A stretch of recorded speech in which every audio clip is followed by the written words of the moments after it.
What's going on, ladies and gentlemen? My name is Kevin Jackwitz. This is the Kaged Review, and this is a review for BumbleBee. Now, I know I'm a little bit late with this. I said, even before this movie came out, that come Christmas, I had a lot of stuff that I was doing. Aquaman came before anything, and that BumbleBee was going to have to take a back seat. And it did. But I wanted to check it out, and I've seen a lot of reviews, and I've seen a lot of people talking about it. Some people really loved it, and some people absolutely hated it. But it's still got a 94% on Rotten Tomatoes, which I actually find kind of fascinating after watching the movie. But to get into this, you go to a Transformers movie to see the Transformers, the special effects. You want to see the CGI. Sorry, that's what it kind of comes down to. It's Transformers. And they kind of deliver and kind of not. I remember going to see the very first Transformers movie, which of course was Michael Bay, and it had all the Bayisms that you've come to know and hate about movies, but it had certain charm to it, and the special effects in some of the scenes were amazing. I remember the first time they run into Barricade, and there's that big chase scene, and the Smashing Pumpkins song hits. Like, it was a cool moment in the movie, like, it gets your adrenaline pumping. I don't know that this movie really had quite as good an action as, say, the first Transformers movie. And it's your stereotypical movie like this. I mean, you have a lot of action and not a lot of plot. And not a lot of great acting. And that's unfortunately what it comes down to. And that's why I'm really surprised that this got a 94 on Rotten Tomatoes, because if I'm being honest, the storyline wasn't that great and the acting was subpar at best. And you have three really main characters that, for as far as the humans go. You have Haley Steinfeld, who plays Charlie, who is the main character, the girl that gets Bumblebee. And I think it's another stereotypical thing with movie nowadays where it's a cute girl who can't act all that well. There were certain scenes where, you know, it has to be emotion driven, and her facial expressions don't go very far. And I don't know if I can complain about that. I mean, your face does what your face does, and I think it's really hard for her to get emotion across. Her expressions are kind of monotone sometimes. Like, sometimes when she should be really upset, it's like, oh, I'm sad.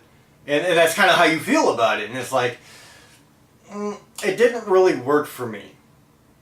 And I'll be honest, I think the best part of the acting in this movie, other than Peter Cullen doing the voice of Optimus Prime, was John Cena. Cena's got this really cool personality that shines through. He's got good comedic timing, which, you know, they start right away with John Cena's comedic timing. And it really worked very well. In that opening scene where you see John Cena, I'm not going to give it away here in non-spoilers, but I thought it was really cool, and it makes you like him. There were a couple of times where it was certainly off the charts, the opposite end, when he's supposed to be mean and gruff and kind of oversells it a little bit, but overall I think he was the best part of the acting, if I'm being honest. Which says a lot about the movie, because John Cena, he's, you know, just getting established as an actor, and I think he does pretty good for himself, so it's really not a knock to John Cena, but, you know, he is kind of only a few movies in. Jorge, or George Lindenberg, who plays Mimo, which is the stereotypical nerd guy love interest. A lot of stereotypes to this movie. You've got, you know, the girl who doesn't have part of her family and she's pissed off. You got the nerdy boyfriend. You've got the family that's just kind of not paying attention. I mean, like, every stereotype you see in a lot of these movies is in this movie. So there's... Yeah, I fought with that. I'll be honest. I fought with that in this movie. The opening scene, you've probably seen other reviews already where guys are talking about the opening scene. It really was very cool. Not just Cybertron, but I think the way they introduced BumbleBee on Earth. I thought it was very cool. I really liked it. Really got you going. The action scenes were really few and far between, though. You get a big one at the end, you get a big one at the beginning, and like a couple of, maybe a minute or two in the middle. And that's really what you get for the action, which I think is a piss poor move. You've got a Transformers movie, it's action, people go there to see the Transformers, the fights, the CGI transformations. It was really lacking in this movie, I felt.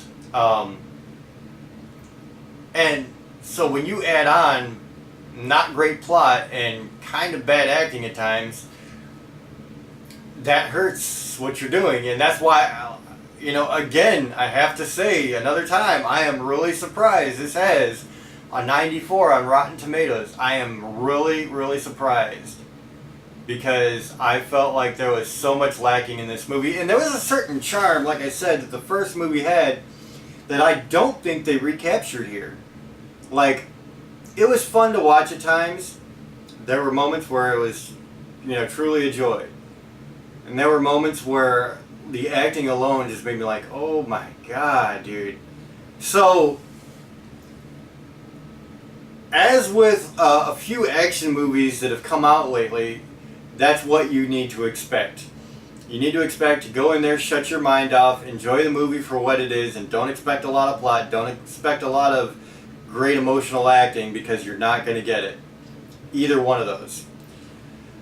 So, overall I'd give it a 5 out of 10. I think it's very halfway. You get some very cool things to look at, and it kind of leads right into the very first Transformers movie. But I don't know that really sold me. It would have been cool if they would have done something that would have maybe started a new series and try to get rid of the Bayisms and the terrible story structures that they've had for these Transformers movies, and try to make a solid action movie. I don't think that they did that. I think this was a one-off. They're not really going to be able to go anywhere with it. Like I said, it leads right into the first Transformers. So where do you go from there?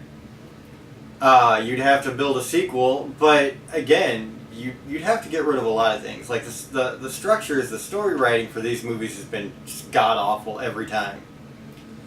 So, that's where I'm at, ladies and gentlemen. I can't really give it too much more than a 5 out of 10.